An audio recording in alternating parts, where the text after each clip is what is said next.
Elle pensait partir en voyage mais aucune n'est jamais revenue vivante. À Abobo, dans une ruelle poussiéreuse, 3 jeunes filles riaient aux éclats. Elles rêvaient d'avenir, de liberté, de luxe.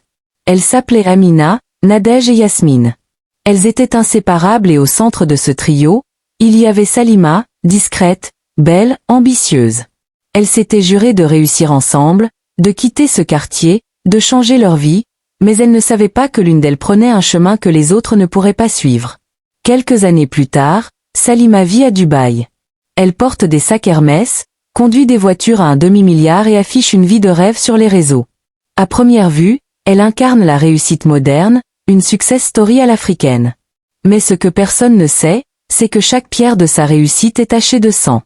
Toutes les 5 lunes, une fille de moins de 25 ans doit mourir. C'est la seule condition. Un pacte ancien conclu dans le silence d'un désert doré entre le sable et les ombres. Et les disparitions se succèdent sans que personne ne relie les points. Une noyade, un accident domestique, une crise cardiaque. Officiellement, rien d'anormal. Mais si vous regardez de plus près, vous verrez que chaque victime avait un point commun, elle connaissait Salima. Aujourd'hui encore, elle continue sans être inquiétée, sans être jugée, protégée par l'argent, par la peur, par des puissances qui dépassent la logique humaine. Mais parfois, tard dans la nuit, entre 2 postes sponsorisés, elle entend encore leur voix. Et pourtant, l'histoire que vous allez entendre n'est pas un conte. C'est peut-être même plus proche de la réalité que vous ne l'imaginez. Pour comprendre comment Salima est passée de l'innocence à l'horreur, il faut remonter le temps. Retourner à ses débuts, là où tout a commencé, dans une ruelle banale avec des rêves ordinaires et une soif dévorante de richesse. Petite pause de l'histoire. Depuis quel pays regardez-vous cette vidéo? Dites-le nous en commentaire. Et si vous voulez me motiver à partager encore plus d'histoires captivantes, aimez cette vidéo et abonnez-vous. Revenons maintenant à l'histoire. Salima avait 18 ans la dernière fois qu'elle s'est assise sur le trottoir d'Abobo, les genoux repliés sous ses jambes maigres, un sachet d'eau glacée à la main. Le genre de scène si simple qu'on ne l'imagine jamais dans la biographie d'une future millionnaire.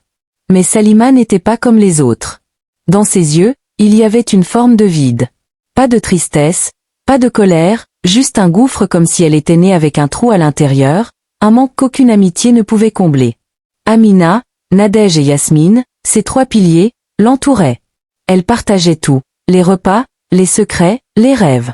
Mais il y avait quelque chose que Salima ne partageait pas. Une obsession. Quitter ce quartier par tous les moyens. C'est sur son téléphone au cybercafé du quartier que Salima a découvert les premières influenceuses africaines à Dubaï. Leur vie semblait irréelle. Toujours dans des palaces, entourées de richesses, voyageant dans des jets privés avec des hommes dont on ne voyait jamais les visages. Un jour, elle a murmuré à Amina, « Moi aussi, je veux cette vie. Même s'il faut que je perde quelque chose en chemin. » Ce jour-là, elle ne savait pas encore ce qu'elle allait perdre. Mais ce qu'elle allait donner allait marquer sa vie à jamais. À 20 ans, Salima disparaît. Juste un message dans un groupe WhatsApp, « Je vais faire une formation à Abidjan. » 3 mois plus tard, elle réapparaît. Transformée physiquement d'abord, chirurgie, teint éclairci, cheveux lissés.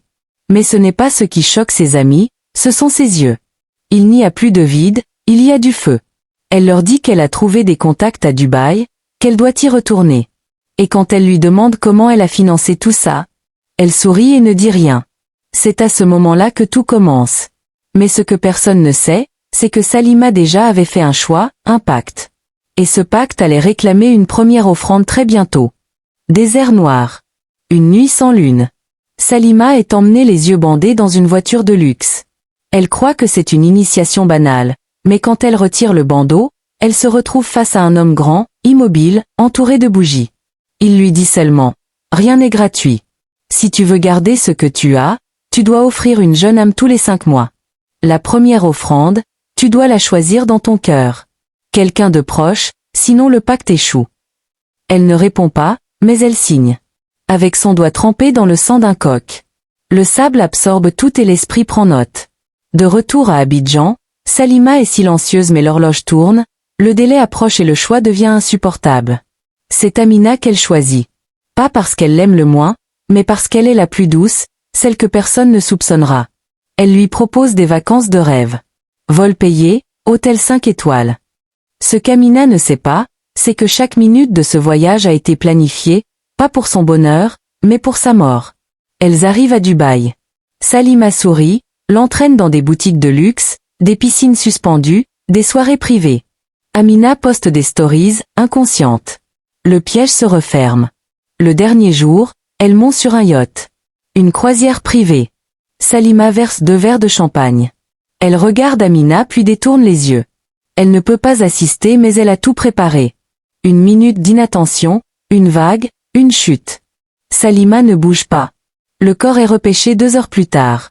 L'affaire est classée, accident de noyade. Le lendemain, Salima reçoit un virement de 80 000 $. Mais ce n'est pas ça qui la hante. Ce n'est pas la mort. C'est le regard d'Amina juste. Avant de tomber. Un regard qui disait « Pourquoi ?» Ce jour-là, Salima comprend une chose. Ce n'est pas la mort qui pèse, c'est le souvenir. Et pourtant, elle va recommencer encore et encore et encore. À ce stade, Salima pensait pouvoir gérer. Elle croyait que l'argent couvrirait tout, le remords, les cauchemars, les silences. Mais ce qu'elle n'avait pas prévu, c'est que le prochain sacrifice serait encore plus douloureux parce qu'il allait impliquer une autre de ses amies d'enfance.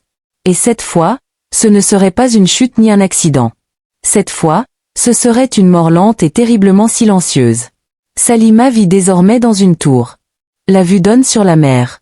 Chaque matin, elle se réveille dans des draps à 3 000 $, mais elle ne dort presque plus. Depuis la mort d'Amina, des choses étranges se passent. Des cauchemars d'abord, puis des signes.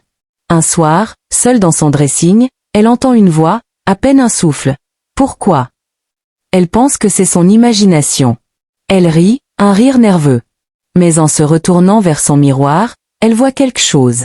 Une silhouette derrière elle, rapide, disparue. Le pacte n'est pas fini. Les 5 mois sont presque écoulés. Et cette fois, la victime, Nadège, la plus joyeuse, celle qui appelait Salima ma lumière quand elles étaient jeunes. Celle qui pleurait quand Salima lui envoyait de l'argent depuis Dubaï, croyant qu'elle l'aidait par bonté. Salima hésite longtemps, trop longtemps. Mais le délai est fixé. Le délai ne change jamais. Elle se souvient des mots du vieil homme dans le désert. Si tu dépasses l'échéance, c'est toi qui paies et la dette se multiplie. Alors Salima l'invite encore une fois, même schéma, même sourire, même promesse. Bien sûr qu'elle accepte. Qui refuserait une semaine à Dubaï? Tout ferait payer. Mais cette fois, Salima veut changer le plan. Elle ne supporte plus de voir mourir. Alors, elle délègue. Elle contacte un homme. Un nettoyeur comme on les appelle dans ce milieu. Il s'occupera de tout. Elle n'aura qu'à détourner les yeux. Le soir du 4 jours, Salima et Nadège sortent. Mais pendant que Nadège va aux toilettes, Salima envoie un message. C'est bon. Elle est seule. Le reste est rapide. Trop rapide. En rentrant à l'hôtel, Nadège commence à se sentir mal. Très mal. Elle pense à une intoxication mais Salima sait. Elle sait que c'est l'œuvre du poison qu'elle a accepté. Un poison lent, ancestral, utilisé dans certains rituels pour que l'âme sorte du corps petit à petit, pour que le sacrifice soit entier. Nadège passe 2 jours à l'hôpital. Salima reste à ses côtés. Elle joue le rôle de l'amie fidèle. Les médecins ne comprennent pas. Le corps lâche sans raison apparente. Le dernier jour, Nadège murmure. Salima, tu ne pleures pas. Pourquoi tu ne pleures pas? Et puis silence. Électrocardiogramme plat, la pièce se vide. Salima reste seule et cette fois ce n'est pas un regard qui la hante, c'est une phrase, une question simple, innocente qui tourne encore et encore dans sa tête. Pourquoi tu ne pleures pas? Les jours passent, les posts reprennent. Salima publie des photos souriantes, mais dans sa tête, quelque chose se fissure. Elle commence à voir Nadège dans les reflets, à entendre des chuchotements dans la nuit, à sentir des présences. Elle consulte un marabout à Dubaï. Il la regarde longuement puis dit « Tu as ouvert une porte que tu ne pourras plus refermer. Chaque offrande renforce le pacte et chaque mort t'enlève un morceau de toi. » Mais il est trop tard. Le 4 sacrifice approche et Yasmine, la dernière du groupe, l'appelle justement pour prendre de ses nouvelles. Sa voix tremble. Yasmine ne le remarque pas. Elle rit, elle parle de souvenirs. Puis elle dit cette phrase simple, banale qui fait tout basculer.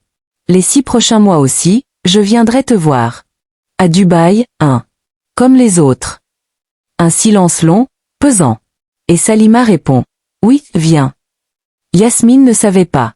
Elle ne savait pas que derrière les lumières de Dubaï se cache un monde où le luxe a le goût du sang. Et Salima, elle croyait avoir tout vu. Mais le dernier sacrifice allait tout changer, car cette fois la mort ne viendrait pas d'elle. Non, cette fois c'est la mort qui allait venir la chercher. Encore une petite pause de l'histoire. Depuis quel pays regardez-vous cette vidéo? Dites-le nous en commentaire. Et si vous voulez me motiver à partager encore plus d'histoires captivantes, aimez cette vidéo et abonnez-vous. Revenons maintenant à l'histoire. Yasmine débarque à Dubaï comme une enfant dans un monde de contes. Elle n'a jamais quitté le continent. Tous les merveilles, les buildings, les taxis sans chauffeur, les parfums dans les malles. Salima sourit mais ses yeux trahissent autre chose.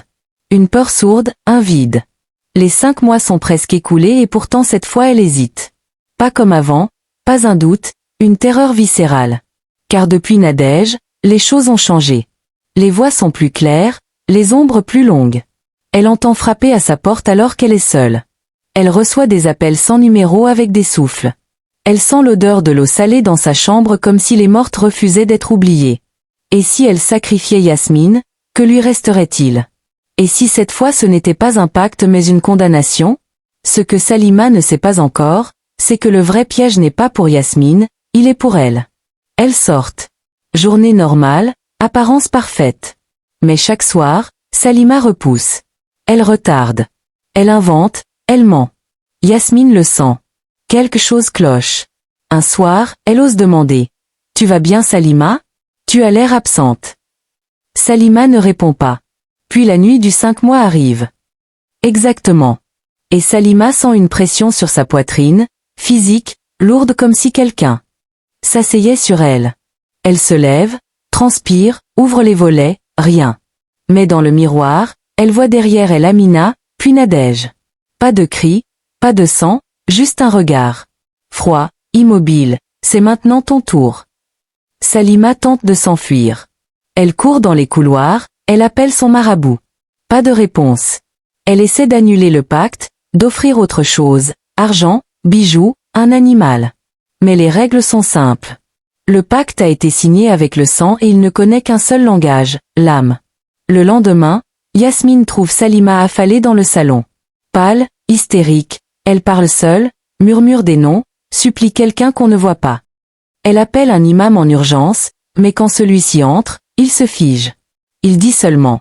Ce n'est pas un envoûtement, c'est un appel. La nuit suivante, Salima disparaît. Juste plus là. Pas d'explication, pas de message. Son téléphone, ses papiers, tout est encore là. Mais plus de Salima. Elle appelle la police de Dubaï. Ils enquêtent, rien. Pas de traces, pas d'image d'une sortie du bâtiment. Une semaine plus tard, l'hôtel reçoit une enveloppe anonyme. Dedans, une photo. On y voit Salima.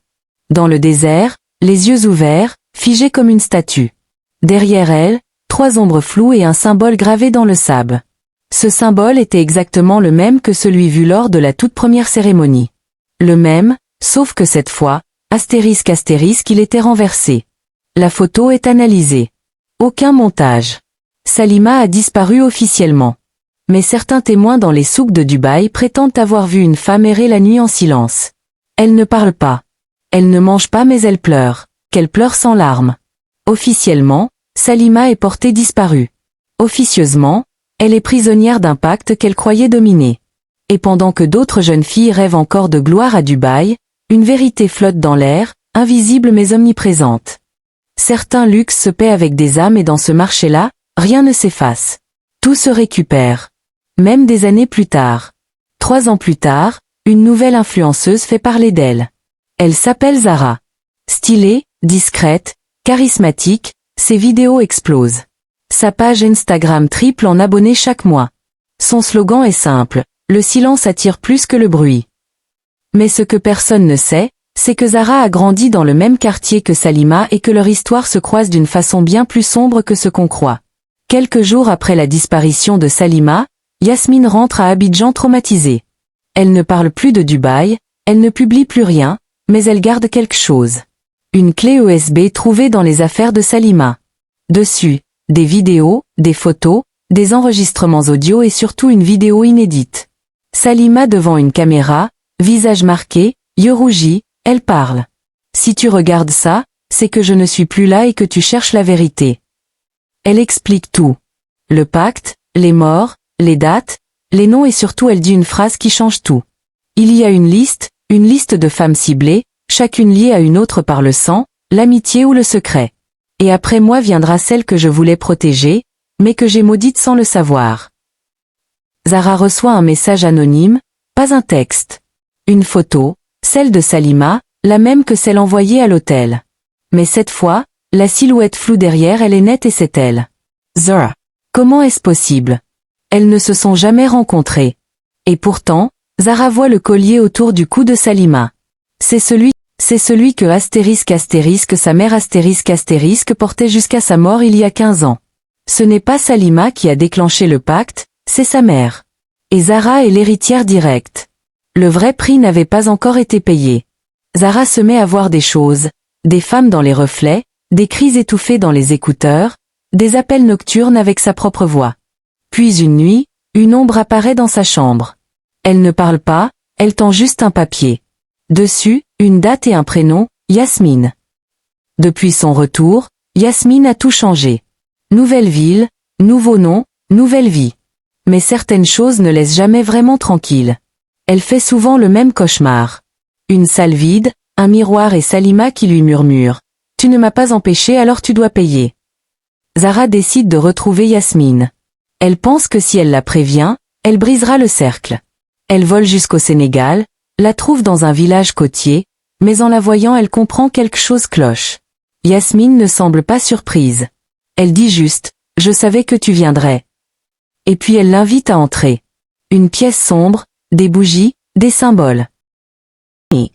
Mais trop tard. Tu crois que tu es la prochaine, mais tu es l'ultime. L'écran devient noir. On entend une dernière phrase. Pas de Yasmine, pas de Zara, mais de Salima. Un enregistrement. Personne ne survit au dernier nom, car le dernier c'est celui qui clôture. Et dans ce monde, même les survivants sont des offrandes. Certaines histoires n'ont pas de fin heureuse. Certaines vérités sont trop anciennes pour être effacées. Et certaines femmes sont sacrifiées sans qu'on le sache. Mais une chose est certaine, quand on ouvre une porte sur l'invisible, ce n'est jamais nous qui décidons quand elle se referme. Encore une petite pause de l'histoire. Astérisque, depuis quel pays regardez-vous cette vidéo? Dites-le nous en commentaire.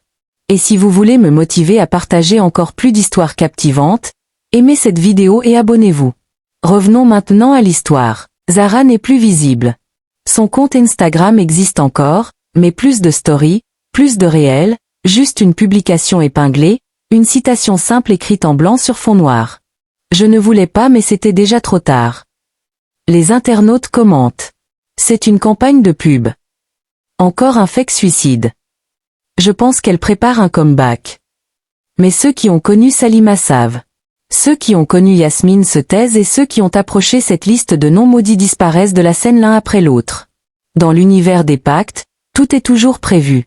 Même la chute, même la disparition et même la résurgence. Car 3 mois après le silence de Zara, une nouvelle page apparaît sur les réseaux. Contenu toujours plus sombre, plus viral, plus inexplicable. Et dans une de ses premières vidéos, en arrière-plan flou mais bien présent, on voit un miroir. Et dans ce miroir, le visage de Salima. Ce n'est plus une histoire de sacrifice, c'est une boucle. Et elle recommence. Dernier plan. Aucun visuel, juste une voix glaciale. Tu es resté jusqu'à la fin? Tu en voulais plus? Tu veux la vérité? Parfois, c'est le désir de savoir qui signe notre propre pacte. Si tu as aimé cette histoire, n'hésite pas à mettre un like, t'abonner à la chaîne et laisser un petit commentaire, même un simple emoji. Ça aide énormément la chaîne à se développer et ça me motive à te raconter encore plus d'histoires incroyables. Merci pour ton soutien.